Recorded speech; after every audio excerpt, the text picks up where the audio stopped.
Si te gusta la tecnología, viajes, autos, alta cocina, vinos y gadgets, llegaste al lugar indicado.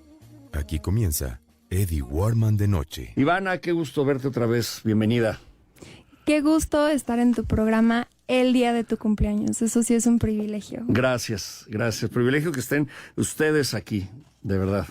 Pues muy emocionada de empezar con esta sección porque me he dado cuenta que la mayoría de la gente no tiene idea de quiénes fueron los piratas realmente, fuera de lo que nos ha vendido Hollywood o Disney o todos esos lugares de entretenimiento donde se explotan de una forma muy divertida, pero no de la forma tan importante e históricamente impactante que han sido. Y hoy quería hablar de dos mujeres muy especiales en la piratería, las más emblemáticas de la piratería, que en mi opinión muy personal son precursoras del feminismo por el tipo de movimientos que hicieron. Qué interesante. Sí. Ok. Y a mí me gustaría también que le contaras al público ese origen tuyo por el amor, por el encanto del mundo de los piratas, tanto que escribiste tu libro, que también quiero que le recuerdes al público de tu libro. Siempre estuvo ahí, la fascinación por la piratería y por el mar y por los barcos y los cañonazos, siempre estuvo ahí desde que tengo memoria, y también estaba ahí el gusto por escribir. Y entonces de ahí salió el libro. El libro es la historia de John Donner, que es un cadete de la Marina Real, que se siente atrapado en su propio mundo, es el hijo del almirante, y después de un ataque pirata se le revela una verdad muy oscura que lo orilla un poco a descubrir quién es en realidad, de dónde vino en realidad. Y ese libro se trata de la aventura que vive para descubrir su propia identidad y para perseguir su propio sueño y no el sueño de los demás. Y en la parte que voy de ese libro es cuando está enamorado de esta pirata, o sea, pirata mujer, pero que pasa por pirata hombre, que vive entre piratas, pero es pirata mujer, pero todavía no descubro más, pero ya llegué ahí. O sea, tan atrasado no voy. Ya sé en dónde vas, te esperan cosas muy emocionantes. Muy, ¿verdad? Sí. Y estas piratas fueron inspiración de las que vas a hablar para crear algunos de los personajes de tu libro. Anne Bonny sale en el libro. Sale en este primer libro en un espacio muy pequeño, nada más como que la introduje a la historia, y en el segundo libro ya se le da un espacio mucho más grande donde, a mi modo de ver, es uno de los mejores personajes, porque Anne Bonny, hablando ya de la vida real, era una mujer sumamente compleja y sumamente salvaje. Porque, a ver, cuéntanos, ¿quién era? La historia de ella viene porque su papá era un abogado irlandés que se metió con una señora del servicio, no con su esposa, y la embarazó. Y entonces nace Anne Bonny como una bastarda en Irlanda. Y en esos tiempos, ser una hija o un hijo no legítimo tenía muchísimas consecuencias sociales. No te daban trabajo, por supuesto no eras bien visto en la parte social alta, no podías tener acceso a una educación y por supuesto no podías tener acceso a un matrimonio de ningún tipo, a menos que fuera, entre comillas, socialmente bajo. O sea, no tenías acceso a nada, básicamente. Y entonces Anne Bonny crece un poco con el enojo de su papá encima de ella, porque representa una mancha enorme en la vida de su papá. Y entonces llega un punto cuando Anne Bonny tiene 15 años que, con tal de alejarse de su papá, se escapa con un señor que se llamaba James Bonny, precisamente. Porque Anne era Anne Cormack, no Anne Bonny. Con razón estaba yo perdido en la información que estuve estudiando. Sí. Sí, estudié de Anne Cormack y se casa con este señor Bonny, que era otro pirata. No, él era un marinero. Era un marinero bastante mediocre. Era pobre, no tenía ni dinero ni tenía ambiciones. Entonces, el papá de Bonny se enoja tanto con ella que la deshereda y la exilia. Y al haber sido una de las mujeres más famosas, estamos hablando de que ella nace aproximadamente en 1700, ¿correcto? Sí.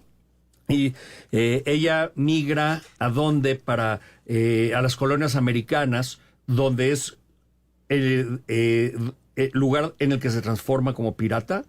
Sí, su esposo, que era marinero, le empieza a ir tan mal económicamente que se van a Nassau, que en ese momento era un reino pirata. Era el cielo de los piratas. Y se empiezan a involucrar con los piratas.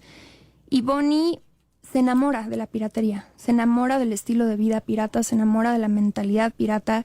Y su esposo le empieza a parecer poca cosa. Le empieza a parecer que es muy pequeño, que es muy cobarde. Y ella se enamora de un pirata que se llama Jack Rackham. O Calico Jack. Que de hecho, un dato muy interesante, la bandera pirata que nosotros conocemos, la del cráneo con las espadas, era la bandera de Jack Rackham. Ok. Ella esta mujer pirata, esta Anne Bonny, o Anne antes, ¿cómo se llama? Sí, Anne Bonny, ¿no? ¿O cómo se llamaba ella? Antes era Anne Cormack. Anne Cormack. Sí. Ella muere la mamá y ella se hace cargo de su familia. Es ella también quien tiene que tomar el papel de mamá, y cuando el papá la compromete con este hombre con el que no quería, ¿es cuando ella huye o estoy confundido en...? No. Realmente ella nunca tomó una responsabilidad por su familia. Okay. Al revés, ella y su papá no se llevaban para nada. Pero entonces cuando están en esta isla pirata se enamora de Jack Rackham, y Jack Rackham la invita a navegar en su barco. Y entonces por primera vez Bonnie empieza a tener libertad, porque toma en cuenta el contexto de ese tiempo. La mujer no tenía libertad. Se casaba con quien le decían, no tenía acceso a una educación amplia, no tenía una opinión, no tenía nada. Nada. En cambio, en la piratería la mujer era libre por el simple hecho de que era vista igual que un hombre y hasta recibía la misma paga que un hombre. Entonces, cuando Bonnie llega al barco pirata, dice, este es mi lugar, este es mi hogar. Esto es lo mío. Déjame ir a una pausa. Ok, continúo contigo, Ivana von Rettig. Estamos hablando por primera vez de esta sección de historia de piratas. En este caso, ha elegido a dos piratas, Anne Bonny y Mary Red, dos famosas piratas del siglo XVII, del más o menos 1700, del siglo XVIII, que se dedican con los piratas, que se creen piratas para asaltar aquellos barcos, robarse los tesoros de España, ya que Inglaterra y la corona de Inglaterra no les pagaban lo que le tenían que pagar. ¿Sí, correcto? Exacto. Ok. Y entonces, partiendo de Nassau, interceptaban a los barcos que venían de América o iban para América. Correcto, que traían mercancía de Asia, que cruzaban por México con la nao de China para ir a Europa, y asaltaban ahí. Eso, y también locales. Todo lo que cargara con cualquier tipo de riqueza asaltaban. Y entonces Mary Read termina en la tripulación de Jack Rackham como pirata al lado de Anne Bonny. Y es muy interesante porque en todos los registros históricos que se tiene de este momento, de esta época de ellas dos, todo indica que de toda la tripulación, ellas dos eran las más aventadas. ¿Malas aventadas o más malas malditas? No sé, no puedo decir si eran malditas o no. Sí puedo decir que eran mujeres de carácter muy fuerte por lo que se sabe. No tenían miedo. Eso es lo que es impresionante, no tenían miedo. De hecho, hay un apartado de la historia que en algún momento fueron invadidos por una nave de la corona inglesa, y la mayoría de todos los hombres estaban borrachos y estaban en el piso de abajo de la cubierta, y las únicas dos defendiendo la nave eran ellas dos. Y hay una anécdota que dice que Mary Read se enoja tanto de que los hombres están borrachos en la parte de abajo sin pelear, que empieza a disparar hacia abajo a ver si salen, y de hecho mató a varios por accidente. Y en esa misma batalla, las autoridades inglesas arrestan a Jack Rackham, que era el marido de Anne Bonny. Y Jack Rackham le está diciendo a Bonny, por favor ayúdame. Y Bonny le responde, si hubieras peleado como un hombre, no te cogerían como un perro. Entonces, sí, entonces realmente no es que fueran malas. Es que de todos los piratas, siendo un mundo tan violento, siendo un mundo de hombres, siendo una arena tan impredecible, ellas demostraron un carácter inamovible y una valentía que nadie más tenía. ¿Y cuántos, se sabe de cuántos barcos asaltaron, cuánto tesoro lograron, cuáles fueron sus triunfos, qué les pasa en la vida? O sea, ¿cuánto tiempo pelean a bordo de estas naves piratas? Años. Y sí fue, no tengo la cantidad de los barcos asaltados, pero sí fue mucho, mucho oro español al que tuvieron acceso. Y hubo un momento en una batalla final, digámoslo así, donde son arrestados todos y las dos, para prolongar su ejecución, porque las iban a ahorcar, para prolongar su ejecución dicen estar embarazadas. En el caso de Mary Read era una mentira. De hecho, a ella la encierran y se muere en la cárcel. Ah, no la libra. No. O sea, no la ahorcan, la meten a la celda. A ver si estaba embarazada, que no estaba. Y la dejan morir ahí. Correcto. Y Anne Bonny sí estaba embarazada, entonces cumple con una condena muy breve, la dejan salir, tiene un hijo hombre y no se supo nada más de ella, pero no murió ni en batalla ni en la cárcel, lo cual para mí es un triunfo enorme como pirata. Claro, pero, a ver, las leyes decían que podías ahorcar a un delincuente, hombre o mujer, sí, solo si no estuviera embarazada, eso decía la ley, o por qué la respetan a ellas estando embarazadas. Hoy por hoy vemos a muchas mujeres en las cárceles y vemos muchas mujeres que me imagino tienen que cumplir condenas tremendas, ya no es tanto el de la pena de muerte, pero no les perdonan.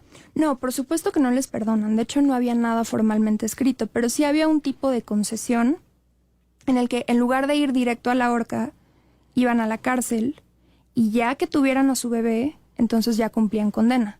Y entonces se les hizo fácil a las dos, como eran mujeres, decir, no nos maten, estamos embarazadas, pero era real únicamente en el caso de Anne Bonny. Y por eso se salvó. Ok, ¿y qué pasa con su hijo? ¿No se sabe? No se sabe absolutamente nada más de Anne Bonny. Nada. Ahora, ¿qué sabes tú de la Convención de las Naciones Unidas sobre el Derecho del Mar y qué sabes sobre los tratados en delincuencia en el mar? ¿Conoces, tienes información de eso? No.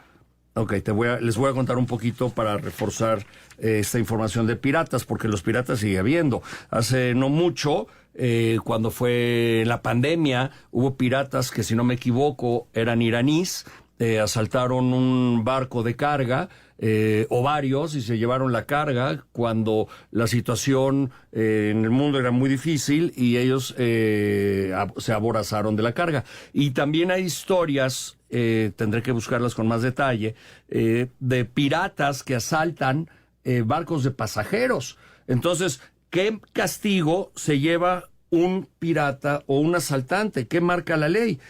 Y la ley internacionales del mar tienen, por ejemplo, y esto me lo platicó Mónica Cune, dice que, porque ella hablaba del derecho marítimo, estudió y daba clases al respecto, ella dice que hay diversos aspectos relacionados con la piratería y la territorialidad de los océanos en el mundo.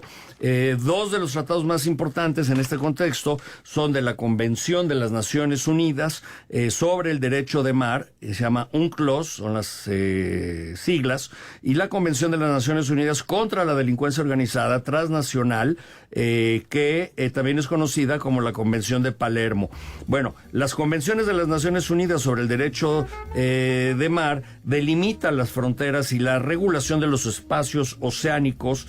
Se establece que UNCLOS marca sus propias reglas. Aguas territoriales se refiere a aguas situadas en un rango de 12 millas náuticas desde la costa de un estado y están sujetas a su propia soberanía. Los estados tienen derecho exclusivo de regular estas aguas. Luego hay zona contigua, que son 24 millas desde la costa, y permite a los estados ejercer control sobre las actividades y fiscalización aduanera.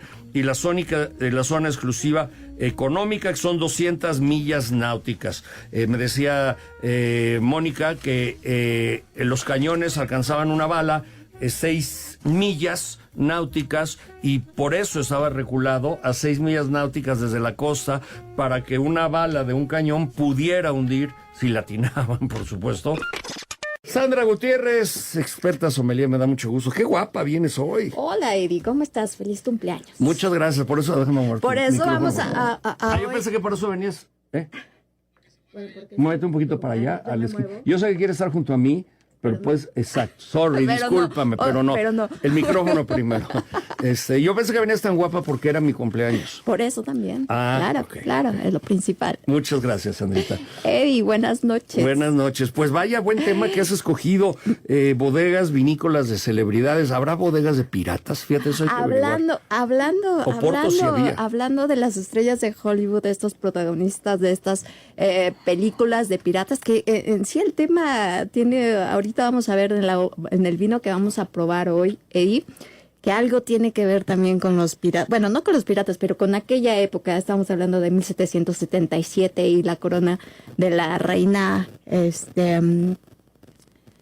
¿De España? de la reina de Inglaterra. Entonces vamos a hablar poco a poco. Y este tema que hoy te traigo, Eddie, queridos amigos, es hablar de que la pasión del vino, Eddie, lleva a grandes artistas que por supuesto tienen el capital para invertir, no solamente para hacer la imagen de una etiqueta de vino, sino ahora para ser los propios dueños de una bodega. Estamos hablando de celebridades de Hollywood que hoy ya no es solamente como presumir, oye, me compré un Ferrari, un Lamborghini, tengo una mansión en Miami. Ahora es... No, eso ya es de chidos. No, eso ya es... No, eso ya pasó de moda. es de raperos y de chidos. Bueno, pues ahora la moda en Hollywood, de las celebridades de Hollywood, es tener una bodega o representar una etiqueta o una marca De vinos y de tequila. de vinos y de tequila. O vamos a hablar de vinos porque de tequila es otra historia también, La de de Tres Amigos, desdestilados. sí. Es otra historia también fabulosa. Y que esta historia de estas celebridades, por su amor y pasión por el vino, ha llevado a grandes marcas que tú te imaginarás que, bueno, pues solamente por ser un vino, el ser dueño de una etiqueta, puede hacer en sí o puede aumentar las ventas. A veces el consumidor está como dudoso de si comprar o no comprar su vino porque piensa que nada más es la imagen lo que puede vender del vino. Y hoy se ha de este estudio que dice, imagínate, 50 celebridades en Hollywood tienen una bodega o están involucradas en un proyecto vitivinícola. No vamos a hablar de las 50 porque no nos va a dar tiempo, pero vamos a hablar de por lo menos 7 personalidades de Hollywood que se han involucrado en el vino, pero no solamente en la marca, sino hacer un vino de gran calidad y rankeados con los puntajes importantes de las listas de Wine Spectator, arriba de 90 puntos. Entonces, como primer bodega, te hablo de uno de los más icónicos en California, en Napa Valley, que es Francis Coppola. Este director de cine que hizo la película, ustedes recordarán, El Padrino, ¿no? Que fue muy famosa en los años 70, y que gracias a esta saga y por supuesto a la fama que le dio, se involucra en la viticultura y adquiere una propiedad en California, en Sonoma, y que hoy por hoy es uno de las bodegas más visitadas. Yo tuve la oportunidad de visitarla hace algunos años y tiene un museo extraordinario de artículos que se utilizaron durante la filmación del Padrino, que tiene también un restaurante magnífico y una degustación de vinos interesantes, y que sus vinos han sido también pues protagonistas de estas listas ranqueadas por los grandes expertos. Entonces estamos hablando de un director, cineasta de ya con mucha trayectoria, que fue de los pioneros en California para tener sus bodegas, ¿no? Es un vino que se consigue aquí en México, alguna de las etiquetas, y los que son amantes ya así de hueso colorado, los invito a que vayan a Napa Valley porque es una aventura recorrer las bodegas vitivinícolas de la zona, ¿no? Sí, hacerlo, y lo puedes hacer en bicicleta o en tours, te llevan, puedes hacerlo en globo. Sí, es muy bonito. Todo ese recorrido, Napa es un paraíso. Entonces ahí tenemos un ejemplo. Hablando de directores, también tenemos a George Lucas.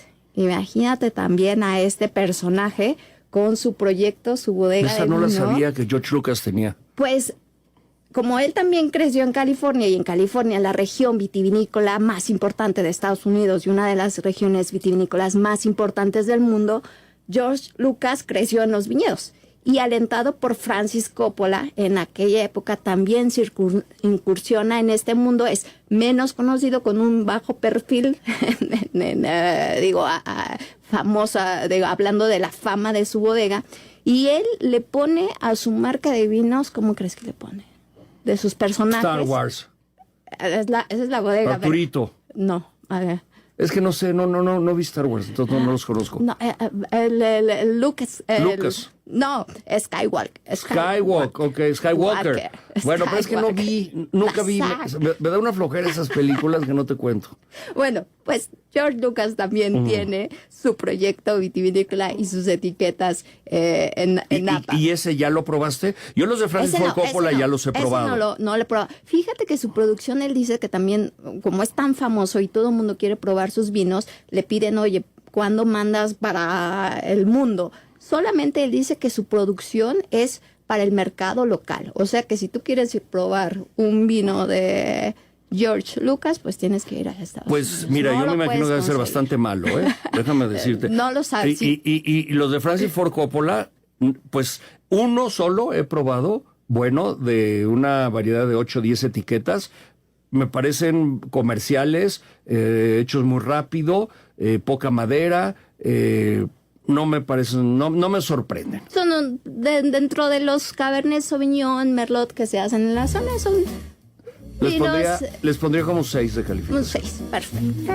Ahora, hablando de George Lucas, te voy a decir otra de sus ahijadas, que es Drew Barrymore, que esta actriz que también salió en la película, ¿verdad? Claro. Salió en E.T. En E.T., claro. Ella, pues esta artista de Hollywood, se ha también involucrado en la realización, o ser, no la cara, pero sí es tener un vino italiano. Ella fue a una bodega, por supuesto italiana, porque le encantaba el Pinot Grigio, este vino blanco, ligero, afrutado, y decide tener su propia marca que se llama Barrymore Wines. Y este rapero hace su champán. ¿Cómo se llama su champán? Se llama Ace of Spades, o As de Espadas, ¿no? La historia que yo sé es que él llega a una discoteca y pide una botella de champán y lo tratan mal. Y los de al lado, una mesa de al lado, de esos mamones, le dijo, ¿por qué le van a servir champaña a este señor? No ubicaban quién era. Lo maltratan y me contaron la historia la semana pasada y él dice, sí, pues yo voy a sacar un mejor champán que los que están acá. No solo lo sacó, compró esa bodega. Exacto, que se llama ¿cómo? Armand Brignan. Exactamente. Armand Brignan, que a lo mejor muchos de tus seguidores han visto la botella, que es dorada, metálica. Bueno, tiene 3, una rosada, una plateada, y que los precios son exorbitantes de esta. Que no es tan buena, la verdad. Pues mira que se asocia también él con grandes bodegueros de la región de Champagne, y que uno de sus vinos, digo, a lo mejor es marketing, no lo sé, pero tuvo buenas puntuaciones. Su Armand Brignan Gold tuvo arriba de 90 puntos, ¿no? Entonces no sabemos qué tanto influye el marketing, qué tanto. La verdad, no he comprado su champán de 35,000 pesos. No, hombre, $1,500 por un champán. Imagínate. Que además no es un milésime tampoco. No, es un milésime. La marca dice que se enfoca muchísimo en la calidad, que sí respeta todos los estándares, y por eso, por supuesto, es el precio de los mejores terroirs. Como dicen los gringos, bullshit. Bullshit. También es parte de la Champagne Cristal, por ejemplo. Y se hizo muy famosa porque este rapero pone a las botellas en su videoclip, y la gente empezó a preguntar, oye, ¿cuál es la botella que salió en tu videoclip? Y muchos le decían, el del portafolio, porque hay una escena donde este rapero llega a una fiesta que acostumbran a hacer en Hollywood, y llega con un maletín plateado y adentro la botella, porque están jugando póker y el premio es ganar. Abren el portafolio y sale la despampanante botella color dorada. Es para rapper. Es para rapper. Pero fíjate que posicionó al champán dentro de ese sector musical, que a lo mejor no te puede gustar la música, pero muchas compañías del champán, como tú decías, ahora voltearon a verlo. Es correcto.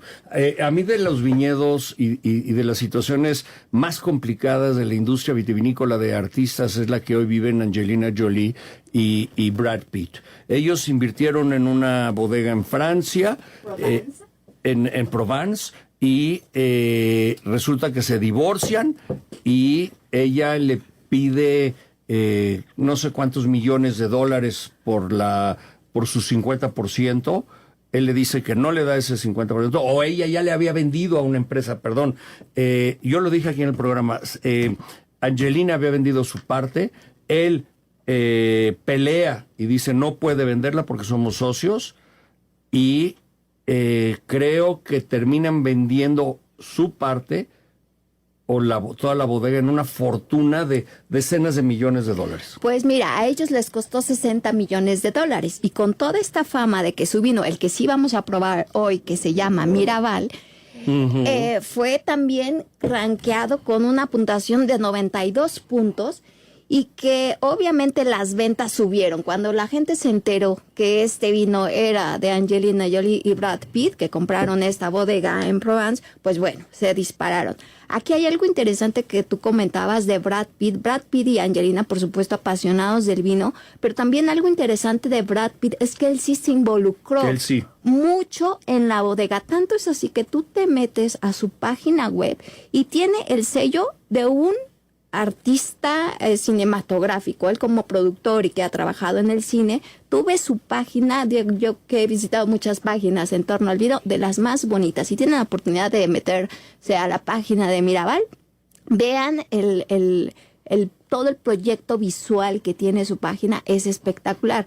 Y este vino, pues, ha sido muy premiado, y también yo esperaba encontrarlo porque se agota cuando sale una nueva temporada. Oye, nos queda un minuto de programa. Vamos a probar no creo que nos dé tiempo a probar el Miraval. Ok. No lo has abierto, ¿verdad? Sí, pero no importa. Bueno, nos lo tomamos. Pero este es un rosado muy dulce, tiene un color salmón, que a mí en lo particular no me gusta porque es muy dulce. Aunque con los pastelitos que me trajiste podría yo masticarlo. Mira, este es un vino, hablando de las estrellas de rap y de música, Snoop Dogg es la parte de marketing y la figura principal de esta etiqueta. Y que este proyecto vitivinícola de bodegas australianas se fue a las estrellas, a las nubes, cuando en su concepto de etiquetas pone la realidad aumentada. Tú escaneas y empiezas su etiqueta. La escaneas, y me acuerdo que se la mandé a José Ramón Ruiz, y empiezas a ver todo un video de la bodega. Y se nos acaba el tiempo, y yo lo espero mañana de 8 a 9 en 88.9 Noticias, información que sirve en iHeartRadio y en todas las redes del mundo mundial. Gracias a ver Sergio y a Óscar Espinosa por sus amables palabras. Al ratito las leo en redes porque ya me ganó el tiempo. Muy buenas noches. Estás escuchando el podcast de Eddie Warman.